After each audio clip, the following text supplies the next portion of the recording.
दोस्तों, मेरा नाम अरहान है और मैं कोलकाता में रहता हूँ। मैं मेडिकल कॉलेज में पढ़ाई करता हूँ।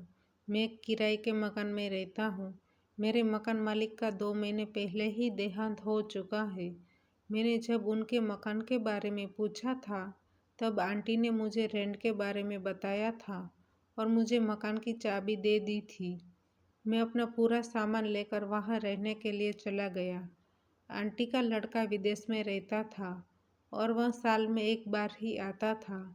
दोस्तों, मैं आंटी के बारे में आपको बात बताऊं तो आंटी 40 साल की थी और उसने अपनी बॉडी काफ़ी अच्छे से मेंटेन करके रखी थी, इसलिए वह 30-32 साल की दिख रही थी। वह काफ़ी खूबसूरत थी। वह घर का सारा काम खुद ही करती थी और वह काम में हमेशा बिजी रहती थी। जब भी आंटी को बाजार में से सब्जी या कोई और चीज़ लानी हो तो वह मुझे फ़ोन कर देती थी और वह कभी-कभी मेरे साथ बाइक पर भी बाजार में भी जाती थी और मुझे भी आंटी काफ़ी पसंद थी। मेरे दिमाग में उनके लिए कोई और सोच नहीं थी। लेकिन एक दिन मैं और आंटी मार्केट से सब्जी लेकर घर वापस आ रहे थे। तभी अचानक से जोरदार बारिश शुरू हो गई।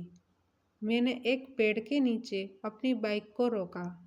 तभी आंटी ने कहा, देखो, तुमको बारिश में नहाना अच्छा लगता हो तो तुम बाइक को मत रोकना, क्योंकि मुझे भी बारिश में नहाना काफ़ी पसंद है।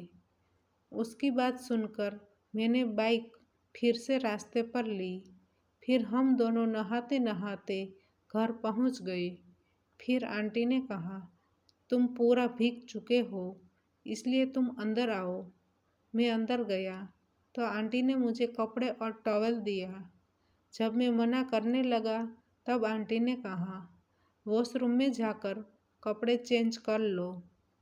जब मैं वॉशरूम में गया तब वहाँ काफ़ी सारी किताबें थी और उसमें काफ़ी अच्छे अच्छे फ़ोटोज़ भी थे और किताब के पास एक रोटी बनाने का बेलन भी था।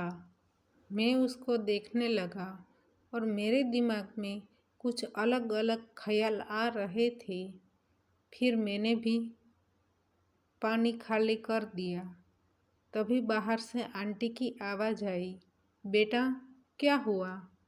लेकिन मैंने कुछ जवाब नहीं दिया और कपड़े चेंज करके बाहर आ गया। बाहर आने के बाद मुझे याद आया कि मैं बाथरूम साफ करना भूल गया था, इसलिए मैं फिर से वापस जा रहा था। तभी आंटी बाथरूम में थी। दरवाज़ा बंद था। मैं मन ही मन डर रहा था, लेकिन वह बाहर आकर कुछ बोली नहीं। थोड़ी देर के बाद उसने कहा, चल बेटा, चाय तैयार है, कहकर वह मेरे नज़दीक आकर बैठ गई। इसलिए मैं थोड़ा दूर जाने लगा। उसने उनका एक हाथ मेरे कंधे पर रखा। मैं तुरंत ही खड़ा हो गया और जाने लगा, लेकिन उसने मेरा हाथ पकड़ रखा था। फिर उसने इसलिए मुझ में भी हिम्मत बढ़ गई। फिर वह कहने लगी, बेटा, आज से तुम मेरे साथ इस घर में सो सकते हो। मैंने कुछ नहीं कहा। इसलिए वह कहने लगी, क्या तुम्हारी कोई फ्रेंड है? मैंने कहा, नहीं, मेरी कोई फ्रेंड नहीं है। फिर आंटी ने जो कहा, यह सुनकर मैं उनके सामने देखता ही रह गया। उसने कहा, क्या तुमने कभी मौज मस्ती की है? यह सुनकर मैंने अपना सिर नीचे कर लिया। उसने कहा, अरे बेटा, तुम तो शर्मा रहे हो। फिर मैंने कहा, मैंने कभी आनंद नहीं किया है और मैंने कभी देखा भी नहीं है।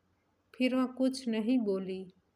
फिर चाचा का शर्ट जो उसने पहना था वह निकाल कर सुखाने के लिए रस्सी पर रख दिया। फिर मुझको कहा कि तुम ध्यान से देखो। मैं उनके सामने देखने लगा तो आंटी कहने लगी, आपके यहाँ राजा को महल में जाने की काफ़ी जल्दी है। मैंने कहा, यह पहली बार है कि मैंने किसी के सामने देखा है। फिर आंटी ने चपटी बजाई और कहने लगी, तुमको तुम्हारे गलती की सज़ा मिलेगी। फिर आंटी ने ऐसी सज़ा दी कि मैं आपको शब्दों में बता नहीं पाऊँगा। तो दोस्तों, हमारी कहानी यहीं पर समाप्त होती है। आपको कहानी पसंद आई है तो वीडियो को लाइक करें और शेयर करें, और चैनल पर नए हैं तो चैनल को सब्सक्राइब करें, और हाँ, नोटिफिकेशन बेल को ज़रूर दबाइए ताकि आने वाली अगली अपडेट आपको सबसे पहले मिल सके। धन्यवाद।